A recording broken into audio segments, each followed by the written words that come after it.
जय हिंद साथियों, कैसे हैं आप सभी। मैं अखिलेश मिश्रा एक बार फिर से आप सभी लोगों का आपके अपने यूट्यूब चैनल विद्यार्थी तक पे स्वागत करता हूं। साथियों, जैसा कि पता है कि आप लोगों को डेली आपके यूट्यूब चैनल विद्यार्थी तक पे करंट अफेयर की क्लास दी जाती है।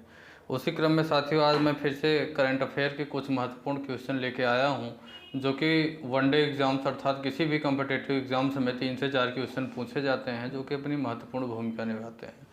तो साथियों, करंट अफेयर की क्लास डेली होती है। कल किसी कारणवश नहीं हो पाया था, जिसके लिए मैं आप सभी लोगों से क्षमा चाहता हूं, और मैं कोशिश करूंगा कि आज के दिन ही कल के भी जो महत्वपूर्ण करंट अफेयर हैं उसे भी, और आज के भी जो भी करंट अफेयर हैं उन सभी क्वेश्चनों को आज में हम लोग डिस्कस कर सकें।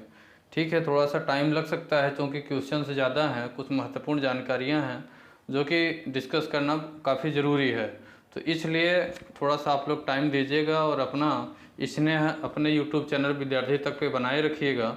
मैं इसी तरीके से डेली पर डे आप लोगों को करंट अफेयर की क्लास और भी जो भी किसी भी कम्पिटिटिव एग्ज़ाम्स के लिए मुझे महत्वपूर्ण टॉपिक या महत्वपूर्ण वीडियोस बनाने के लिए मुझे लगेगा कि बनाना चाहिए, जो कि विद्यार्थियों के हित में हो सकता है, तो मैं वो वीडियो आप लोगों के लिए लेके आऊँगा। जैसा कि आपको बता दूँ कि air force X and Y group के एक्स एंड वाई ग्रुप का भी एग्ज़ाम्स 4 से 8 नवंबर के बीच में होने वाला है, जिसके लिए इंग्लिश का जो पार्ट होता है वोकेबुलरी, उसमें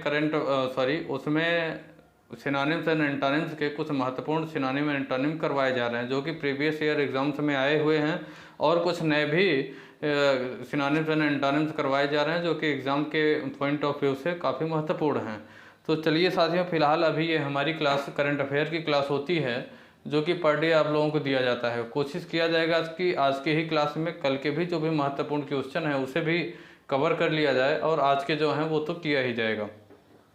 तो साथियों, इसी क्रम में सबसे पहली जानकारी है कि हमारे राष्ट्रपति जो हैं श्री रामनाथ कोविंद ने सरदार वल्लभ भाई पटेल की जयंती पर उन्हें श्रद्धांजलि अर्पित की।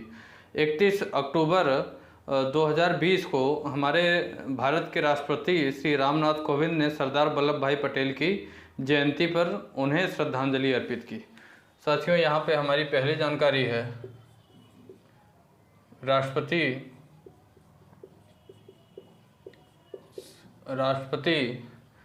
श्री रामनाथ कोविंद ने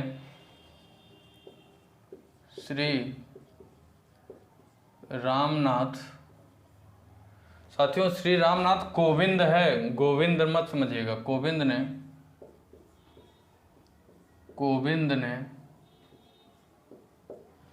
श्री रामनाथ कोविंद ने सरदार वल्लभ भाई पटेल की जयंती पर सरदार वल्लभ भाई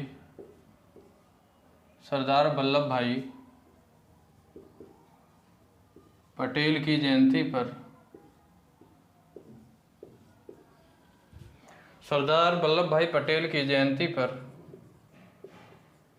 सरदार वल्लभ भाई पटेल की जयंती पर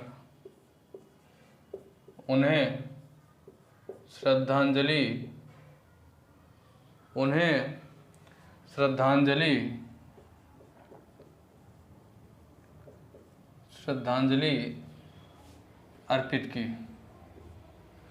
श्रद्धांजलि अर्पित की। 31 अक्टूबर 2020 को हमारे भारत के राष्ट्रपति श्री रामनाथ कोविंद ने सरदार वल्लभ भाई पटेल की जयंती पर श्रद्धा सुमन अर्पित किया। तो साथियों, अब इसी क्रम में हम लोगों को यहाँ पे बात हुई है सरदार वल्लभ भाई पटेल की। सरदार वल्लभ भाई पटेल की बात की गई है, तो सरदार वल्लभ भाई पटेल के बारे में हम लोग कुछ जानकारी इकट्ठा करते हैं। साथियों, सरदार वल्लभ भाई पटेल के अगर पूरे नाम की हम लोग बात करें तो उनका नाम है वल्लभ भाई झावेर भाई पटेल। इनका पूरा नाम सरदार वल्लभ भाई पटेल का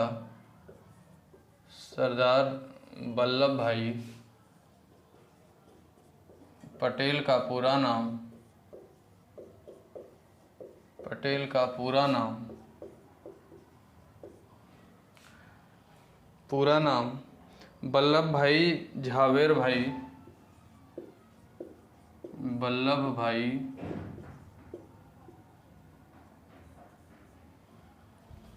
भाई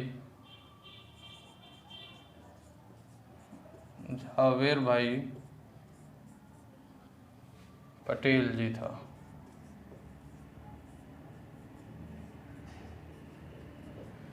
सरदार वल्लभ भाई पटेल का पूरा नाम वल्लभ भाई झावेर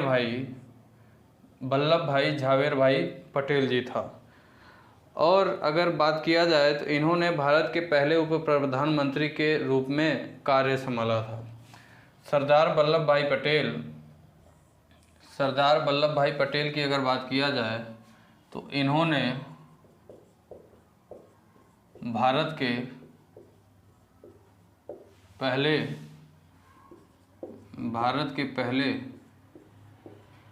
उप प्रधानमंत्री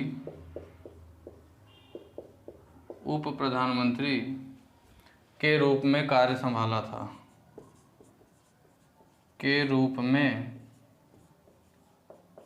कार्यभार संभाला था। सरदार वल्लभ भाई पटेल की बात किया जाए तो इनका पूरा नाम वल्लभ भाई झावेर भाई पटेल जी था।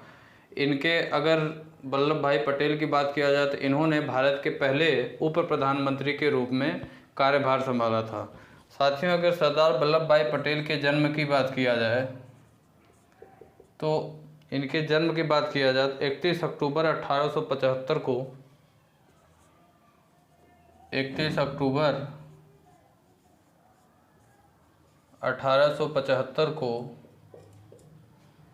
31 अक्टूबर 1875 को नडियाद में हुआ था। नडियाद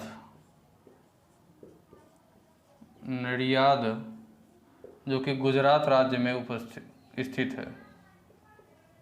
गुजरात राज्य में।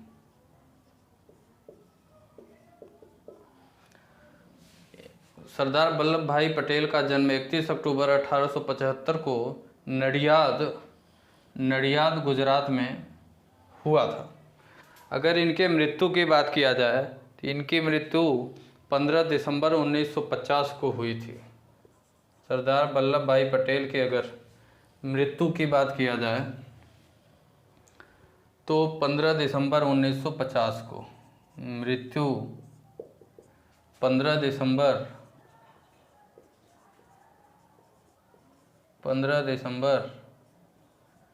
1950 को महाराष्ट्र में हुई थी। महाराष्ट्र में। साथियों, सरदार वल्लभ भाई पटेल का जन्म 31 अक्टूबर 1875 को नडियाद गुजरात में हुआ था। और अगर इनकी जन्म 31 अक्टूबर 1875 को नडियाद गुजरात में हुआ था और मृत्यु 15 दिसंबर 1950 को महाराष्ट्र में हुआ था। साथियों, इन्हें सरदार वल्लभ भाई पटेल को भारत रत्न भी प्राप्त है। सरदार वल्लभ भाई पटेल को भारत रत्न भी प्राप्त है। सरदार वल्लभ भाई पटेल को सरदार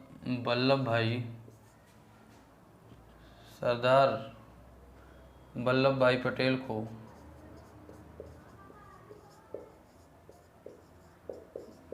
भारत रत्न भी प्राप्त है।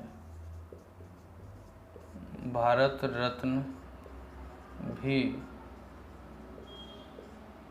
प्राप्त है। सरदार वल्लभ भाई पटेल को भारत रत्न भी प्राप्त है। और साथियों, सरदार वल्लभ भाई पटेल 1947 के भारत पाकिस्तान युद्ध के दौरान गृह मंत्री के रूप में भी कार्यभार संभाला था। ये यहाँ हम साफ कर रहे हैं, इसको लिख दे रहे हैं यहाँ आगे भी। इनके बारे में, सरदार वल्लभ भाई पटेल के बारे में अगली जानकारी की बात किया जाए तो सरदार वल्लभ भाई पटेल 1947 के भारत और नालायक देश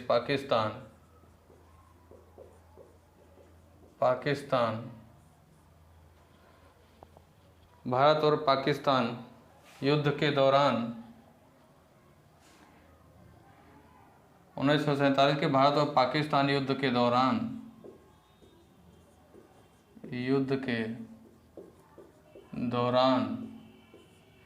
गृह मंत्री का भी कार्यभार संभाला था।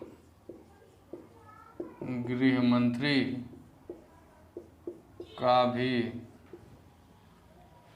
कार्यभार संभाला था।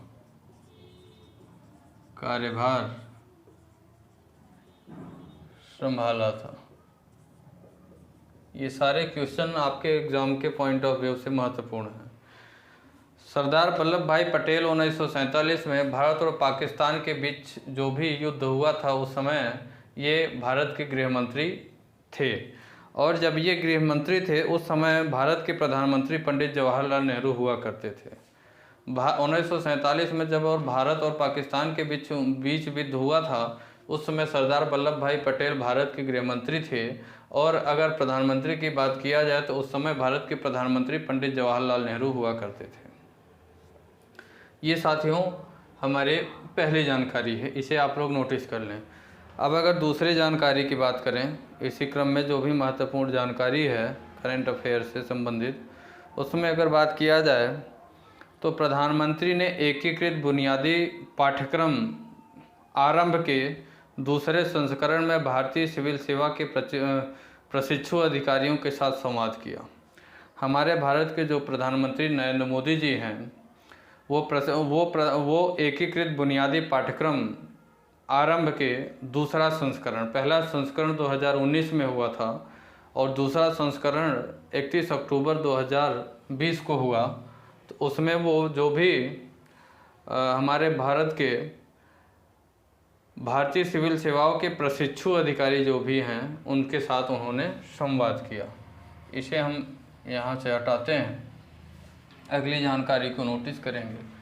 इस सारी जानकारी पर सरदार वल्लभ भाई पटेल के बारे में मैंने आपको दिया, जो कि आपके एग्ज़ाम के मद्देनज़र बहुत ही महत्वपूर्ण है। सारे क्वेश्चंस किसी न किसी एग्ज़ाम में थोड़ी सी बस लैंग्वेज चेंज करके पूछे गए। ठीक, जितने भी क्वेश्चन यहाँ पे आपको करवाए जा रहे हैं वो सारे क्वेश्चन आपके किसी न किसी कॉम्पिटिटिव एग्ज़ाम में किसी न किसी भाषा के रूप में पूछे गए हैं, लैंग्वेज बस चेंज करता है बस। तो अगली जानकारी है साथियों कि प्रधानमंत्री ने एकीकृत बुनियादी पाठ्यक्रम, भारत के प्रधानमंत्री श्री नरेंद्र मोदी जी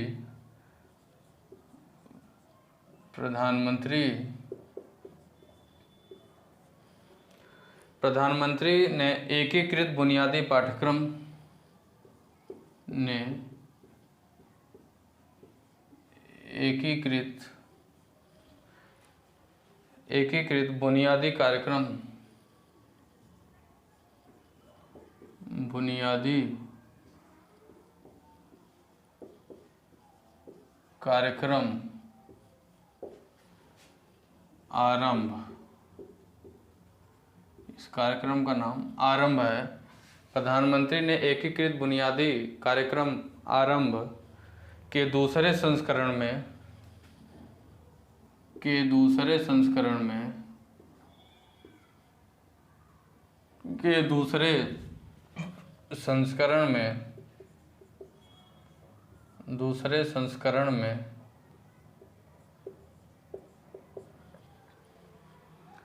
भारतीय सिविल सेवाओं के प्रशिक्षु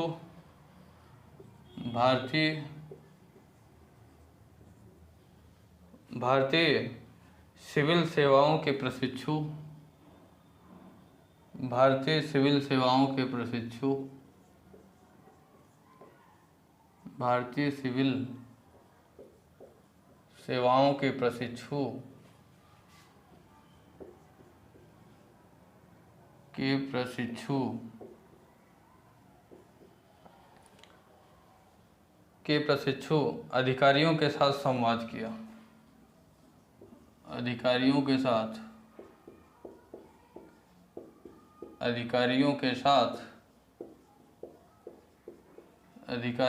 साथ संवाद किया।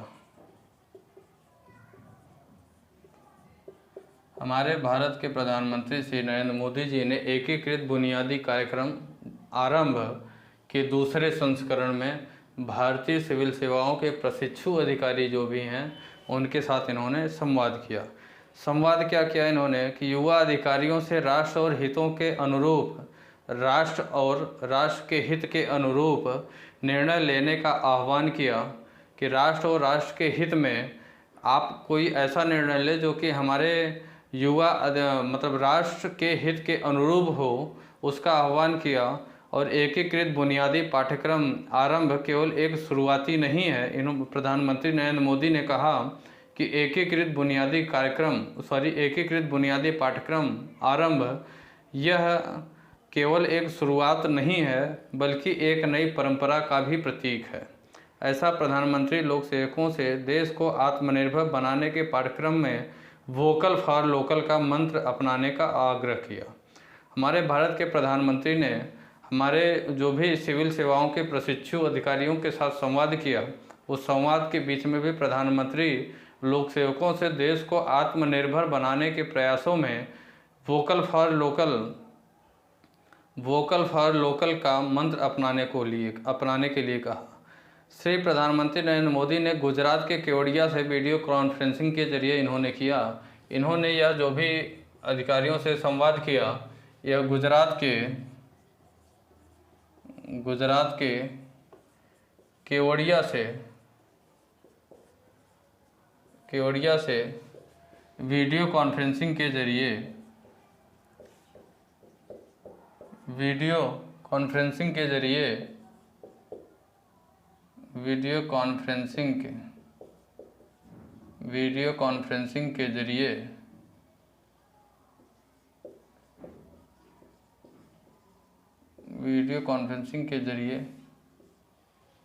संवाद किया।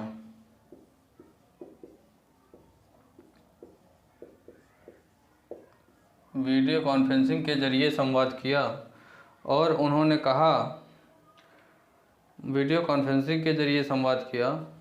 और MBSNAA मंसूरी में भारतीय लोक सेवकों के प्रशिक्षु अधिकारियों के साथ संवाद किया। इसका यह दूसरा संस्करण था और इसका प्रथम संस्करण एकीकृत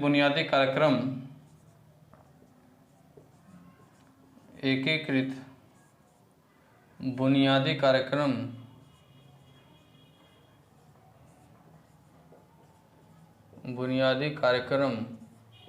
आरंभ का प्रथम संस्करण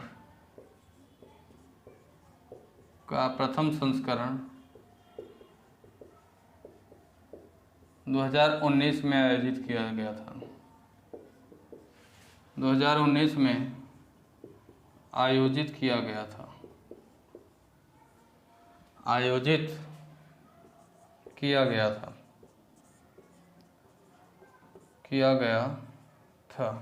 एकीकृत बुनियादी कार्यक्रम आरंभ का प्रथम संस्करण 2019 में आयोजित किया गया था। प्रशिक्षु अधिकारियों की ओर से दिए गए प्रस्तुतिकरण के बाद प्रधानमंत्री ने अपने संबोधन में प्रशिक्षु अधिकारियों से सरदार वल्लभ भाई पटेल का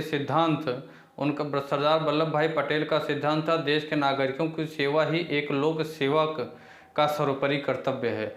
मतलब सरदार वल्लभ भाई पटेल के आदर्शों पे चलने के लिए प्रधानमंत्री नरेंद्र मोदी ने आह्वान किया। देश के जो भी सिविल सर्विसेज के प्रशिक्षु अधिकारी थे उनसे उन्होंने कहा कि देश के नागरिकों को सेवा ही एक लोक सेवक का सर्वोपरि कर्तव्य है को अपनाने का आग्रह किया, ऐसा इन्होंने कहा।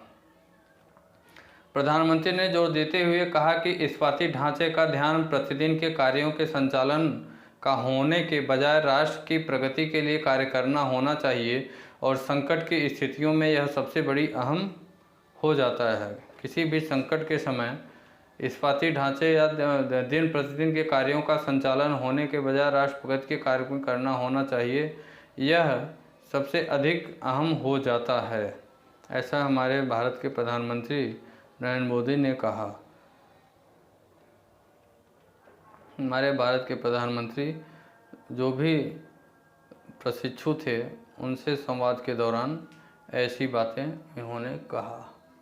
ठीक साथियों, अब अगर अगली बात किया जाए तो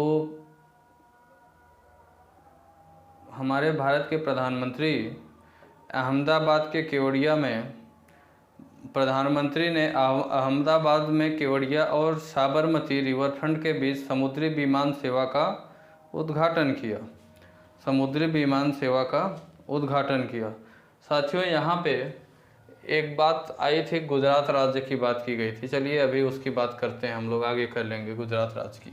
अगली जानकारी इसी क्रम में है कि हमारे भारत के प्रधानमंत्री श्री नरेंद्र मोदी जी अहमदाबाद के केवड़िया और साबरमती रिवरफ्रंट के बीच अहमदाबाद के केवड़िया और साबरमती के रिवरफ्रंट के बीच समुद्री विमान सेवा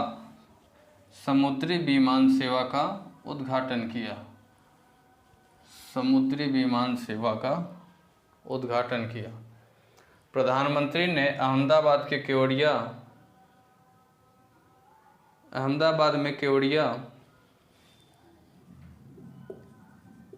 प्रधानमंत्री ने अहमदाबाद में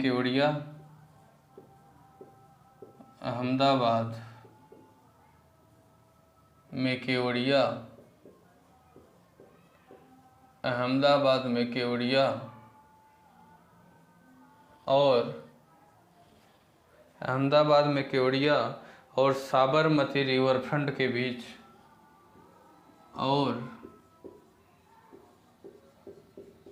साबरमती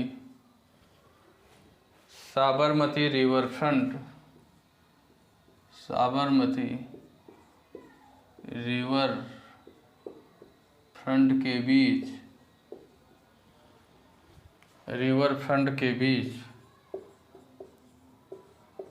समुद्री विमान सेवा का उद्घाटन किया। समुद्री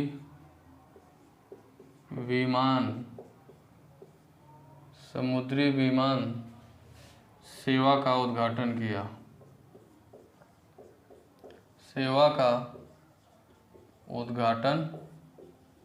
किया।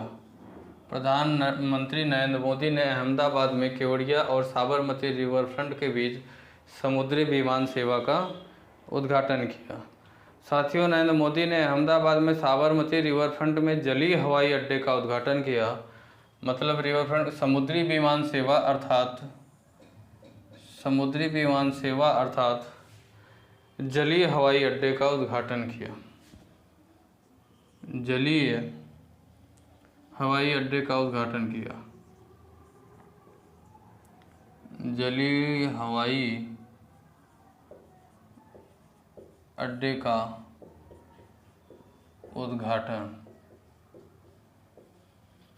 समुद्री विमान सेवा अर्थात जलीय हवाई अड्डे का उद्घाटन किया और यह अंतिम क्षेत्र तक जलीय हवाई अड्डे बनने की श्रृंखला का हिस्सा है। ऐसा प्रधानमंत्री और साबरमती रिवरफ्रंट से केवड़िया के बीच समुद्री विमान सेवा की शुरुआत की और यह अंतिम क्षेत्र तक जलीय हवाई अड्डे बनाने की श्रृंखला का हिस्सा है। ऐसे समुद्री विमान पानी में, इसका मतलब क्या होगा? मतलब जलीय हवाई अड्डे के उद्घाटन का मतलब क्या होगा और इसका उद्देश्य क्या है, इसको आप समझने की कोशिश करिएगा।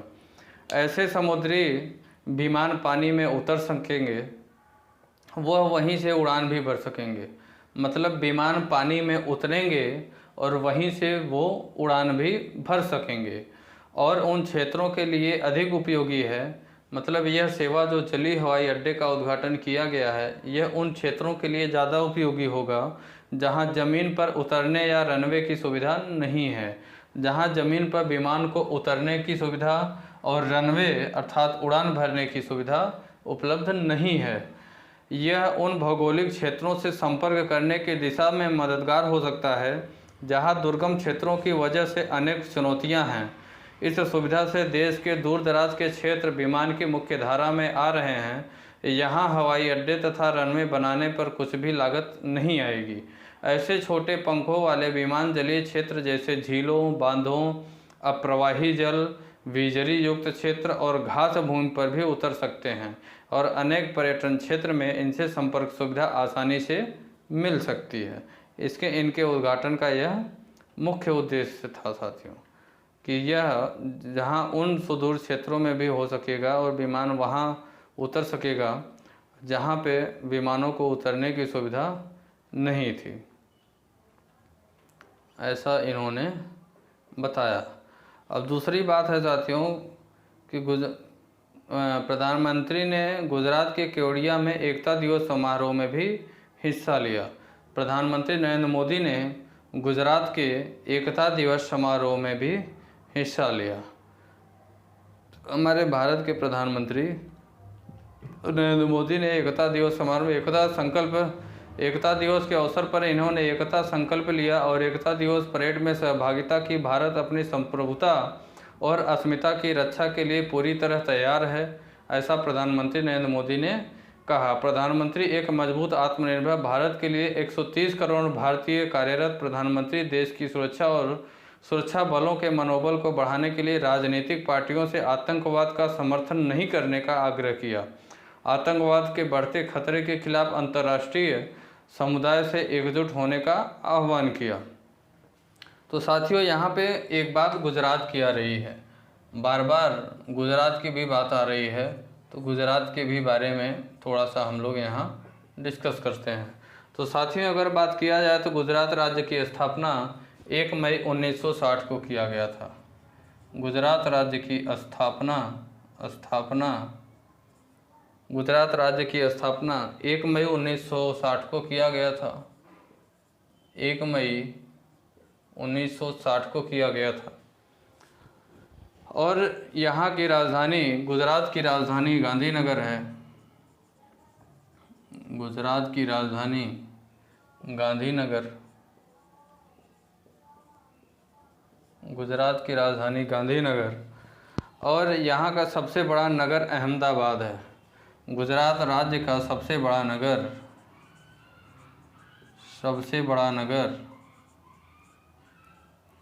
गुजरात राज्य का सबसे बड़ा नगर अहमदाबाद।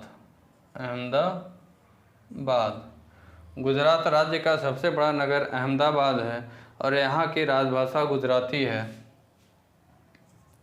गुजरात राज्य की राजभाषा की बात किया जाए तो राजभाषा गुजराती है।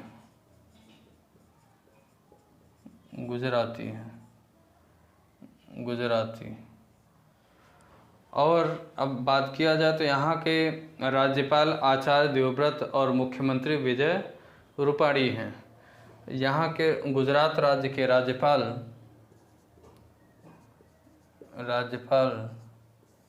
आचार्य देवव्रत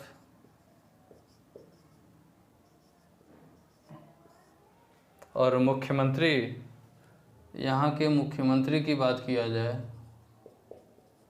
तो विजय रूपाणी जी हैं। गुजरात राज्य के मुख्यमंत्री विजय रूपाणी जी हैं।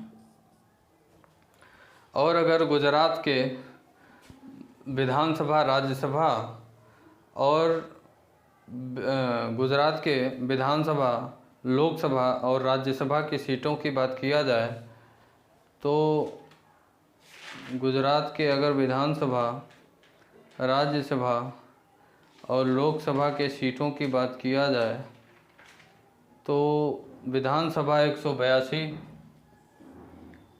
गुजरात राज्य का विधानसभा 182, विधानसभा, राज्यसभा 11, लोकसभा 11 और राज्यसभा, गुजरात राज्य के विधानसभा की सीट 182, लोकसभा की 11 और अगर राज्यसभा की बात किया जाए तो 26 सीटें हैं। 26 सीट। थोड़ा सा हम लोग गुजरात राज्य के बारे में बात की, गुजरात राज्य